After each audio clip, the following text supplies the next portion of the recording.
What's up, everybody? Welcome to BioS3 Raw TV. Well, today is what, Tuesday, right? Yeah, I lose track of the days now, but I think what we're gonna do today is something a little bit different. So, yeah, let's sit down for this one.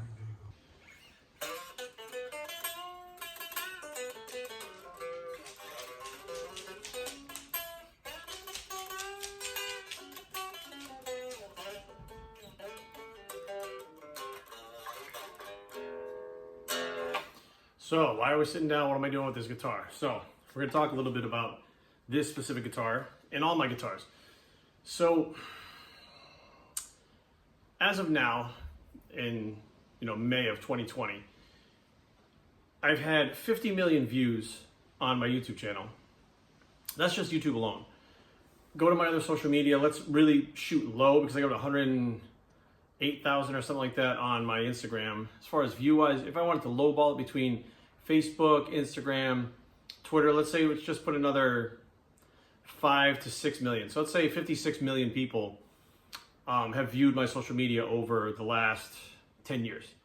And I realized that out of all those millions of people that have actually watched and paid attention to me, many of them know about like my bodybuilding, they know about my heroin addiction, they know about my dad dying of cancer, they know about my mom has cancer now, they know about, just about everything to do with my life, like the things that I've gone through, like my, being diagnosed with ADD, and you guys have seen me, like when we got Brady, you saw my wedding, you guys have seen everything about my life.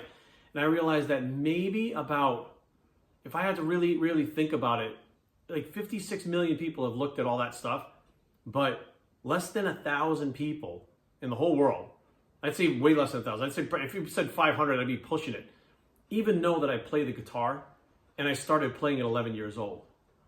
So I was like, why did I hide that? Like, what the fuck? And it really took me off guard because I had to find myself again. And that, we're going to talk about that soon too. But I really was like, well, what the fuck? Why did I just throw that away? And what happened was when I became a bodybuilder, I focused so much on bodybuilding that I gave the music up. I just threw it away. Now, I'll introduce you guys to what really happened in my life. So this is a long story, but I'm going to show you guys the different guitars I have. I have 3 or 4 or 5 guitars. We're going to go through everything. But at 11 years old, my parents owned a business. It was called JW Discount Linen in Warren, Rhode Island. And we used to set up at a flea market on the weekend. It was almost like having 2 businesses. It was like, pay $50 for the day, but you'd make like $1,000. So it made sense. It was smart business to do both of those things. And at this flea market I would go to when I was about 10 years old, my dad, there was like another booth set up, a booth at this flea market. It was called Big Top Flea Market in Providence, Rhode Island. On was it Atwills Avenue? Olneyville. It was in Olneyville. And this other booth had 2 guys in it that were like their late teens, probably 18, 19 years old. I don't think they could drink yet, so maybe 20 years old tops. And they had like this booth that was like all this like heavy metal stuff. It was like the back patches for your jean jacket and stuff, pins, mixed tapes, which they don't have mixed tapes anymore. So I kind of like was walking by and looking at these guys, and they looked really fucking crazy, like the long hair and shit, but there were tons of girls there, and they were hot fucking girls. So I was like, these guys, this is where I want to be. Like those girls, I gotta be like those guys. Like that was first through my head was girls like them, I gotta do that. And one of them was in a band. I think both of them, Ray and Kenny, were both in bands, and one of them was in a band called Night Reaper. And I saw him playing the bass one time there, and I was like, wow, that's fucking insane. And it was intense. So I kept coming to this booth, this 10-year-old kid, right? Eventually they noticed me. And they were like, hey, you hear all the time, like, do you have a booth here? I'm like, yeah, my dad's over there and stuff. And I was just like, I was just stare at them like, you know what I mean? Because I couldn't understand. They were so different than anybody I knew. So eventually I got to talking to one of the owners, Kenny, and he took a liking to me for some reason. I don't know why, but he played in this band called Night Reaper, and he had a bass. And I was like, man, I want to be like Kenny. So I actually went to my parents and asked them for a bass guitar for Christmas one year. I was 10 years old. And I was 11 that year because I turned 11 on December 12th, and then Christmas was right after that. So they got me a bass. It was a bass guitar. It was called, the brand was Gremlin, which I'd never heard of. I don't even know anything about it now. I don't even think they're around anymore. But it was actually a very nice bass. It wasn't expensive, but it was nice for what you paid for it. So I remember bringing the bass into the flea market, and I bring it to Kenny and I go, look, I got this for Christmas, right? And he was like, shit, he goes, it's pretty cool. So he's like, well, you want to play bass? And I was like, yeah. I was like, will you teach me? And he said, okay, listen, I'm going to teach you this. So he's having me take my finger, just go to the top string, and do this over and over again. I was just sitting there doing this for like 20 minutes, right? And he goes, all right, go home and practice it, and maybe try both fingers like this, right? That's how you play bass. So I went home, and I'm in my room, and real quick, I was like, wait a minute, those things make different noises. So real quick on my own, I was figuring out. And I go back the next week and I show him, I'm playing on the fretboard. He's like, what the fuck? He's like, how'd you figure that out? I said, well, I was doing this, and I can only do that for so long, for a week, before I'm bored with it. And he was like, okay. So he watched my fingers move with the three, even up to 3 fingers on this string, and he was like, what the fuck? So now he was like, let me just show you a couple things. So he'd show me a couple songs, and I picked them up real fast. I was able to play them to the radio, like to he had the tape in, I was able to play them to the music. He was like, shit. So he'd give me like these little homework assignments. I go home and I would learn these assignments and stuff. And, you know, one thing led to another. The flea market thing stopped happening and stuff. And I just kept playing bass. Now I'm 11 years old. I'm turning 12 years old. And at 12, I have some friends. Like, one plays the drums in school. Well, he had a drum set at his house. A couple other kids played guitar and I played bass. And they were like, hey, do you want to be like part of our little garage band thing? And again, I'm 12 years old, right? And I'm like, yeah, that'd be so cool. I was 11, 12, like I wasn't turning 12 yet, but I was 11, halfway through my 11th year. And I was like, yeah, that'd be awesome. So now I have this garage band at 11 years old that I'm playing with these guys. So bass guitar wasn't really a big thing back then. It was like drums, guitar, it's even singing. Bass was like the thing that nobody wanted to do, but they needed bass players in just about every band around. So I finally moved at 12 years old to Warren, Rhode Island, and I'm approached by an individual named Brian DeFusco my first couple of days in school. And he says something like, paraphrasing, he says, hey, I heard you play bass. He's like, hey, do you want to come and try out for our band? Now, they were like 17, 18 years old. I was 12. But I knew the drummer, Chris Longo, was actually from my town. And he was like this unbelievable, like, even like 20, 30-year-old men were like, this guy's fucking unbelievable, right? So I was like, shit, I get to play with Chris. So I went and picked up my amp and my bass at the other kid's house. I brought it over there. And I literally was in the band from that day. So again, I'm 12 years old, right? 12 years old, I'm playing in this band. And it was in November. It was late November. And he said, hey man, we got our first gig as a band. I'm 12 years old now, right? But I'm good enough to play with these 18-year-olds and playing a gig, right? Where are we going to play? At a bar, at like a club. Like, we already have Faces in East Providence, Rhode Island.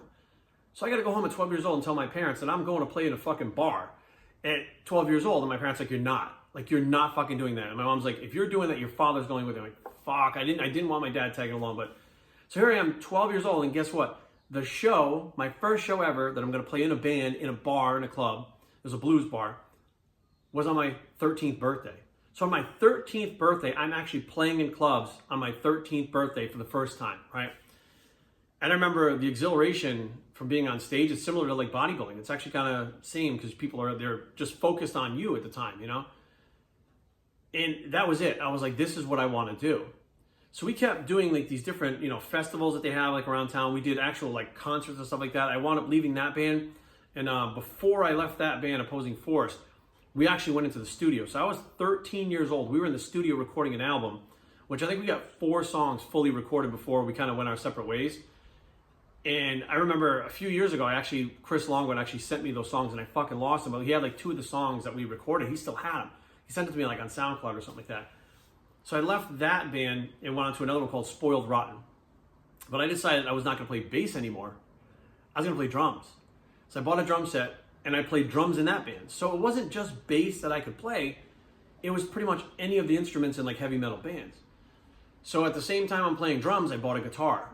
Taught myself to play the guitar. Didn't take any lessons, taught myself to play the guitar. I wanted to play guitar. I wanted to know how to do all these different instruments. Because when you're writing music, knowing how the different instruments work, you can pick up a guitar if you're a drummer, say, I thought of this thing, and it can be part of the song, right? So you can actually give your input a little bit differently than if you just played one instrument.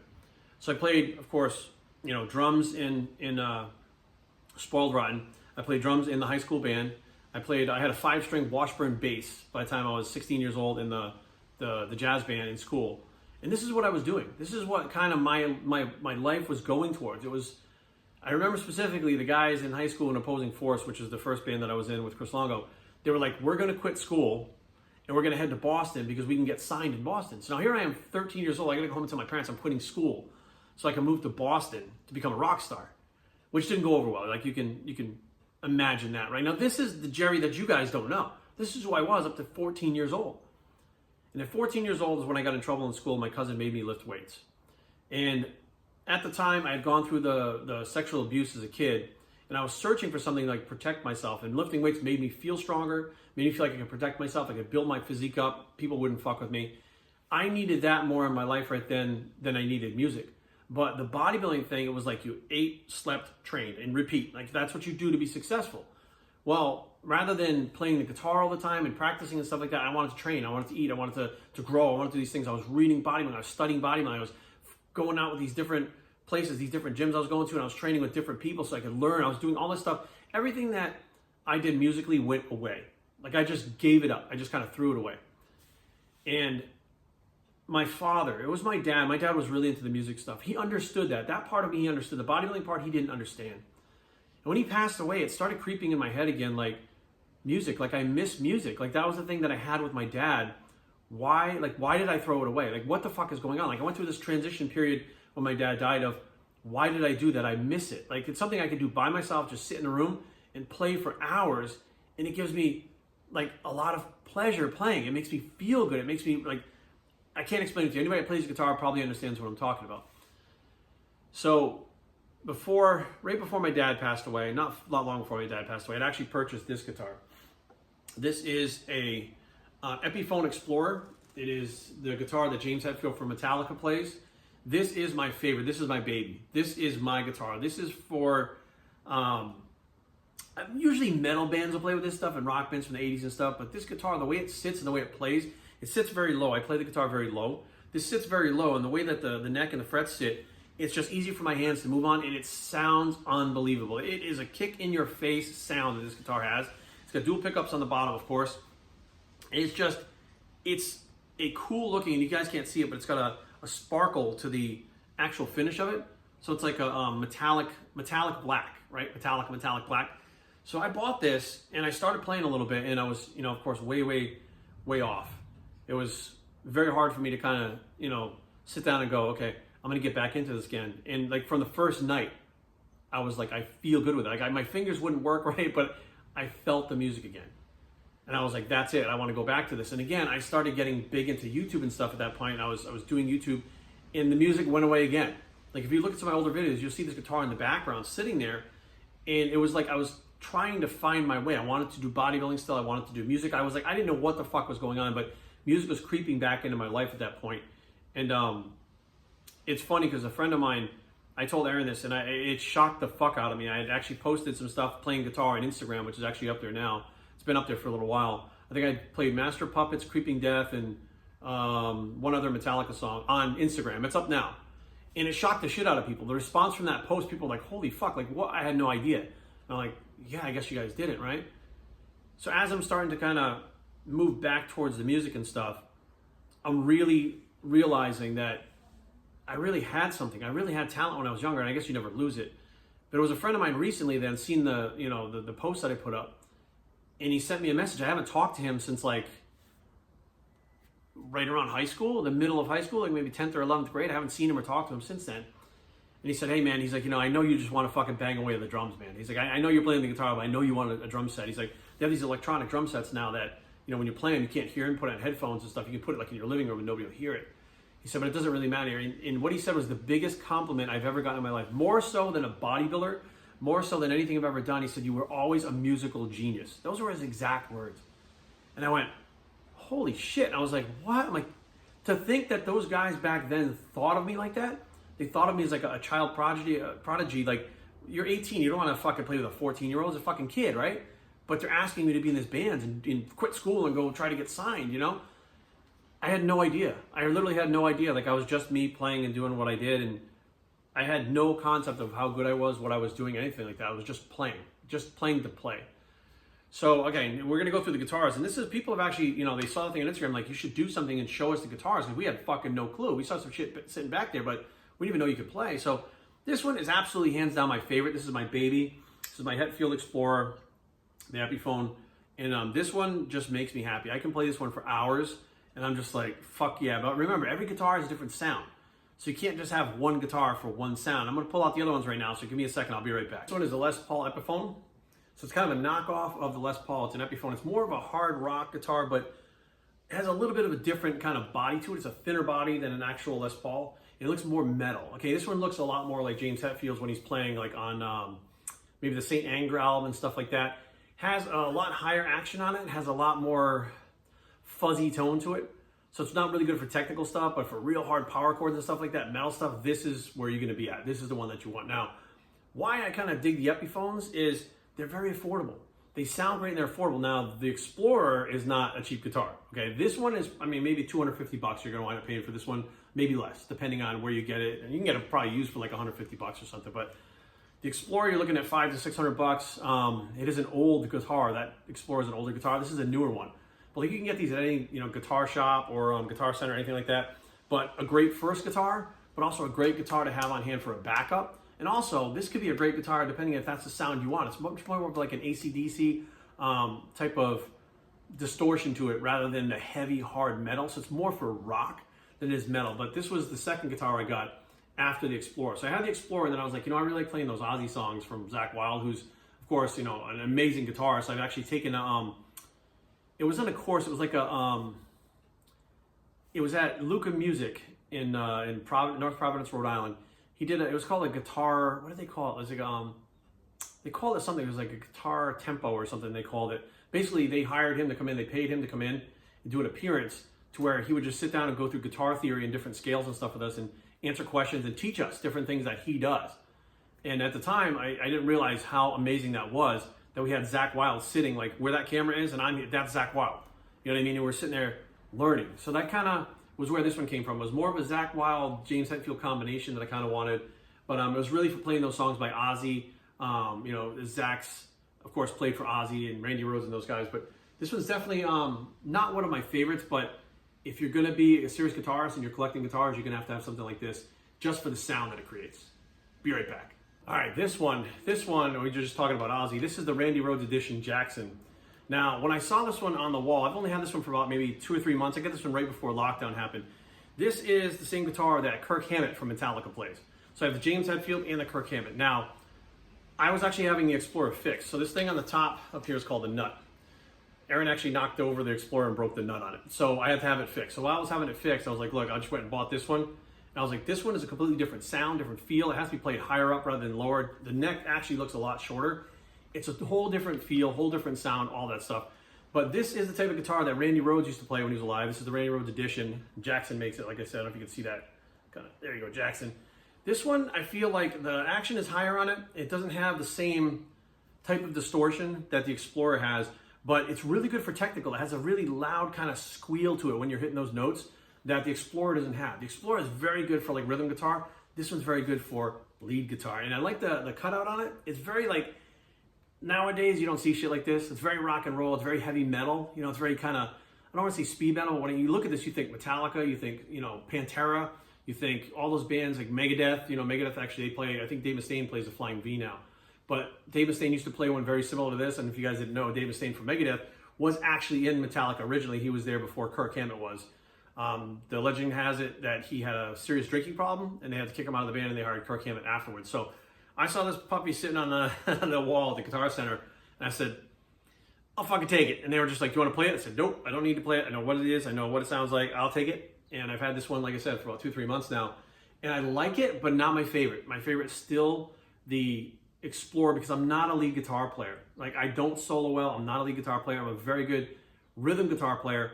But I was like, I don't give a fuck. Like, I want to have the Metallica collection. So now I've got both. I've got James Hetfield and Kirk Hammett's. And I also, if I decide I want to do some recording, which you can actually do with software on the computer now, I can play both guitars, drop the tracks over each other, and have 2 different sounds from 2 different guitars playing at the same time, which makes an unbelievably cool sound. So that was kind of my reason for picking this one up. So this is my Jackson Randy Rhoads. I call it the Kirk Hammett, but they call it the Randy Rhoads edition. But yeah, definitely a cool one, but not my super favorite one. But give me a second, I'll be right back. All right, moving on from guitars, this is my Jackson bass. Now, Jerry, why'd you buy a bass if you play the guitar? Well, I still like to play the bass. And I was like, why should I limit myself to just playing guitar? I could play both. Why not practice both? Now, what I do like to play with is the White Fang pick. So these are James Hetfield's picks. And what they do is create something that's a little bit shorter, has a spike on the end of it, and actually has grips on it. So something like this thick is really good for bass.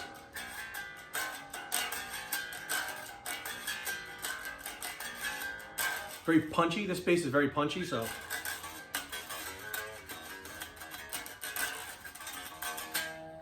Very punchy. It kind of has a little bit of like just spunk to it, right? But it's very metal-like. So when you plug this sucker in, it hits you in the face like it's like 110 miles an hour. Boom, just very punchy, which I really liked about it. So I've been playing bass a little bit here and there.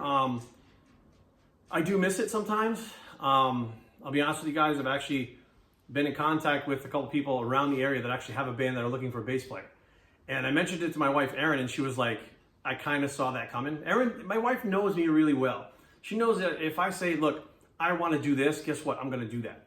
Like, I'm literally going to do that. I'm going to find out how to do it. I'm going to execute how to do that.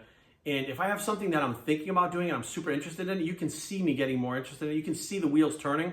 And when you're around me, you can figure out, like, I bet she's going to do this. And she was like, oh, I'm surprised it took this long. But so this is the Jackson bass, which reminds me of the bass that I had when I was younger. It was a black bass. The inlays are different. The fret inlays are a little bit different. These are the mother of pearl inlays.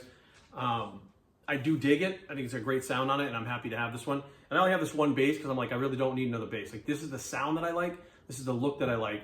I don't really need to have other ones. If I did get another bass, it would be another Jackson, same model, maybe a different color, like gray or white or something like that. Or maybe got another black one I have it customized and have a custom paint job put on or something like that. But for now, we're gonna go with this, this Jackson bass, which I think that, I mean, it's as good a bass as you can get. It's not like you're like, well, this is a step down. No, this is good. Like, you see people that are in major bands and stuff, they're playing Jackson, they're playing this model, playing a couple other models, but you'll see this model up there too. So give me 1 second. All right, and this is my Yamaha Acoustic. Now, there's actually a really cool story behind this one.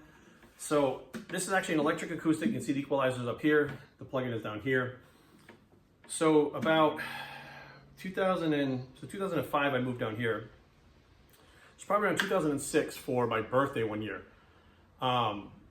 My girlfriend at the time, I hadn't played guitar since I was a kid. Like, it was literally, I don't know, 15 years since I played guitar, 10, 15 years, something like that.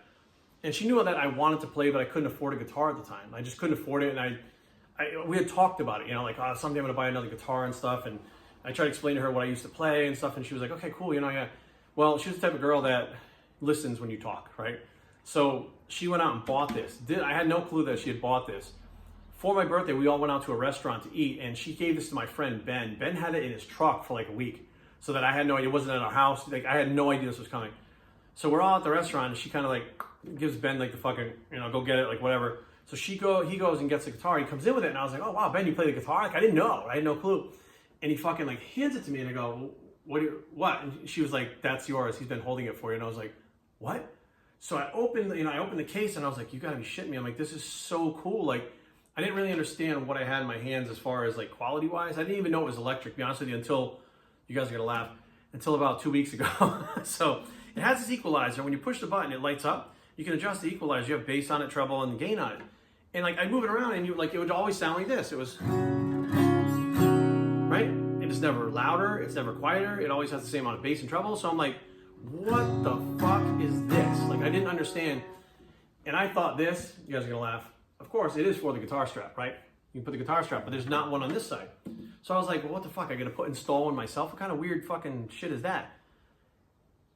Well, I figured out 2 weeks ago, while I was playing the guitar, I put a new battery in it, I tried the equalizer, it didn't work. I said, why the fuck is that one thing on there? Like, it doesn't make any sense. I looked at it and I was like, that looks like it goes into the fucking guitar. Like, that doesn't look like the guitar strap nut. That looks like it's a fucking plug-in. So I took my amp and I plugged it in the fucking guitar. Sure as shit enough, it is fucking electric.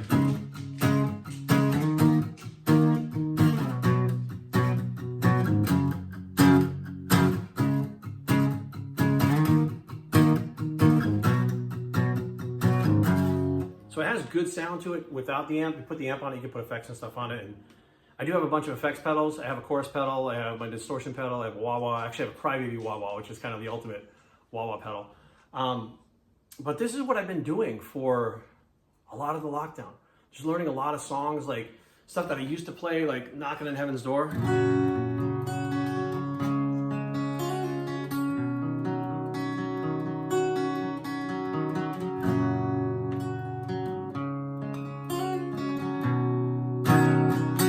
Stuff like I Remember You by Skid Row.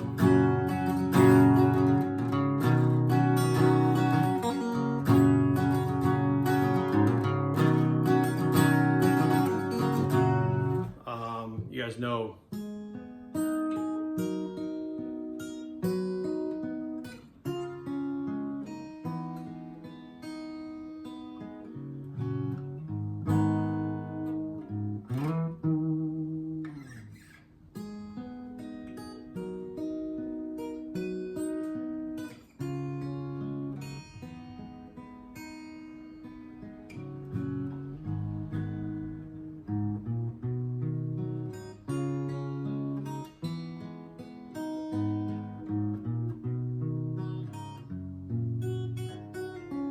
you guys get the gist.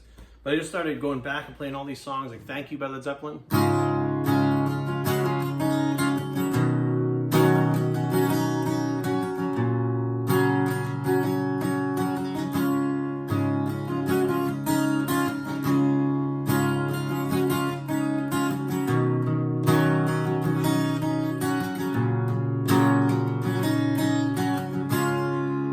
So this is what I do with a lot of my spare time when Erin's in bed. I put the headphones on. My amp has a headphone jack.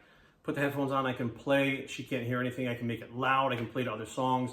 Like take my phone, put the song on. Like I've learned so many Metallica songs. Like some of them are relearning again. Some of them are learning new ones. Like the Kill 'Em All album is something that I couldn't play when I was younger for some reason.